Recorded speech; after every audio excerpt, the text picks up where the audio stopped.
So guys, this is a book called Sandy Circus, a story about Alexander Calder. It's by Tanya Lee Stone, illustrated by Brois Kulikov.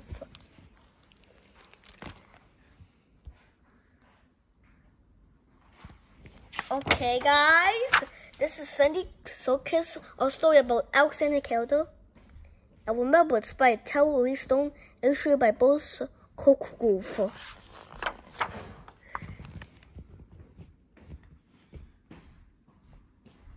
Okay guys, now we'll start reading. There once was an artist named Alexander Calder, only he didn't call himself Alexander, and he didn't call the things he made art. Everyone called him Sandy. He had been making his objects since he was a kid.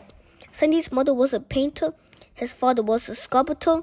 Even though they moved from Pennsylvania to was a sculptor, even to Alexander, to California, to New York, and back to California. His parents always made sure Sandy had a workshop and tools. He made his friends toys and jewelry from scraps of wood, leather, and wire he would pick up from the street. Scrappy built his sister Piggy a castle for her doll, complete with a moat. He and Piggy made toy animals and played circus in the workshop. That's fun. Wow, that's really long word.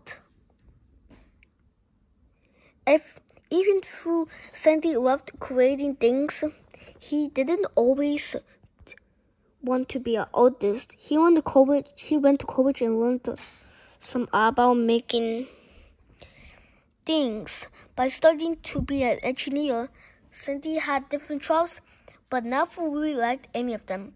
Then he worked as a fireman in the boiler room of a ship. One night, he was sleeping up on deck, sailing between San Francisco and New York. When he woke, he was awestruck.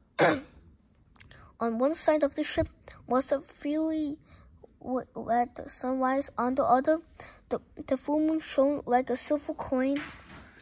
The sight made Sandy want to go to old school, and he did. Artists need to work. A newspaper hired Sandy to draw the Rachel brothers in Birmingham and Barry Circus for 2 weeks. Day and night he went to the stadium, drawing as many different parts of the circus he could.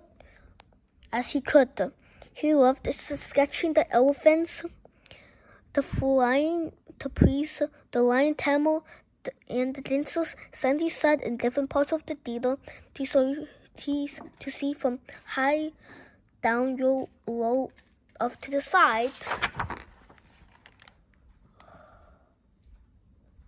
The next year, 1926, he decided to go to Paris. Why Paris? Because that city was alive with art. And Sandy said in Paris, it's a compliment to be called crazy. Sandy rode through the streets of Paris on his own bicycle. He carried a roll of wire around his shoulder and a pair of pliers in his pocket. Okay, when Sandy bumped into a friend, out came the wire and pliers. He would twist and bend and curl while he chatted.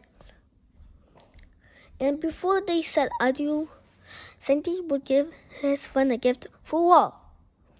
A small portrait of the person made of wire.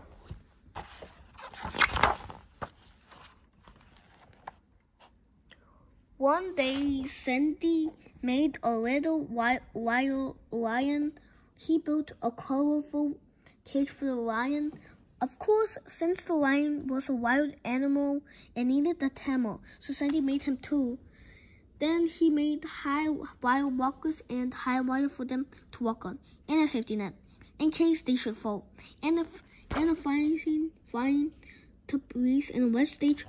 Sandy walked to see a whole circus come to life before his eyes. Then he really got going. His huge hands worked with tiny pieces of wire, cork, cloth, buttons, long string, leather, paper, and bits of wood. He twisted and shaped and cut and curved until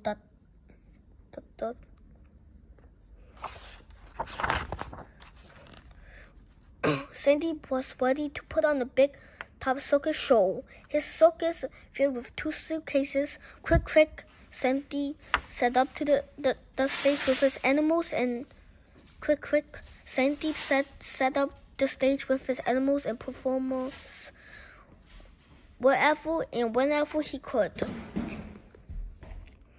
He went back and forth from Paris to New York. These suitcases always along for the ride. Don't we want to stay in New York? Look, Sandy made more animals and other props. His crew's circus grew to all 5 suitcases. When it was showtime, out came the suitcases. Quick.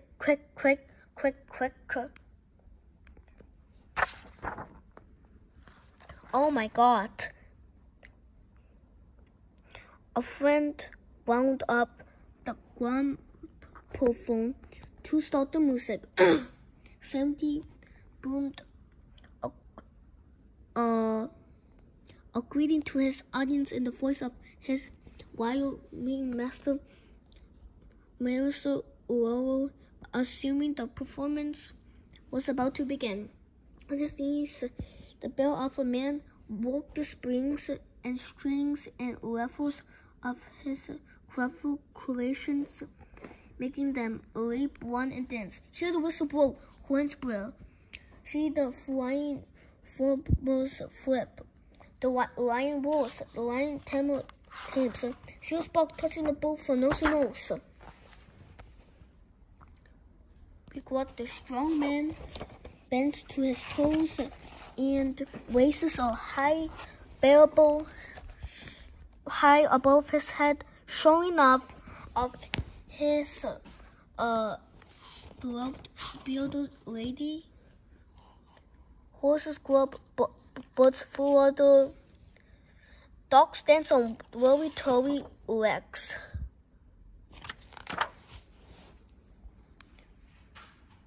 Calder the clown plays tricks on his fellow performance. He dangerously distracts the axe forward just as he holds his axe at the wire goal. Oh no! Entry under the big top, but never feel help is on the way. Sirens well 2 wire rescue workers race in to carry the goal of on a teeny tiny stretcher. Sometimes the show went for hours. They were quarter races and buckling bronzos, a belly dancer, camel and kangaroo. Sandy crawled around and on his hands and knees, arranging his wild animals and circus folk, setting them in motion to perform it for the crowd. After the grand final, he brought them all back for a bell and call. The crowd laughed and clapped and cheered for more. Word spread dark pillars in New York. Everyone wanted to see Sandy's circus. They loved how full of joy and fun it was. They loved how Sandy's work was always full of emotion. People said he has discovered and playing a new world. His art has the force of the ocean. Sandy delighted in crafting things that moved. He made new kinds of art, hanging his shapes up, connecting pieces to each other with wire, and letting the air draft and spin them into motion. And doing so, he turned ordinary objects into extraordinary art. It invited the very first marbles, and it all started with Sandy's magical movable circus. Okay, this is the office note. And now this is sources used. And now this is Tanya Lee Stone. Now this is Brois Kulikov. And guys, I hope you enjoyed today's video. And guys, I will see you in the next video. So thanks for watching. Bye bye.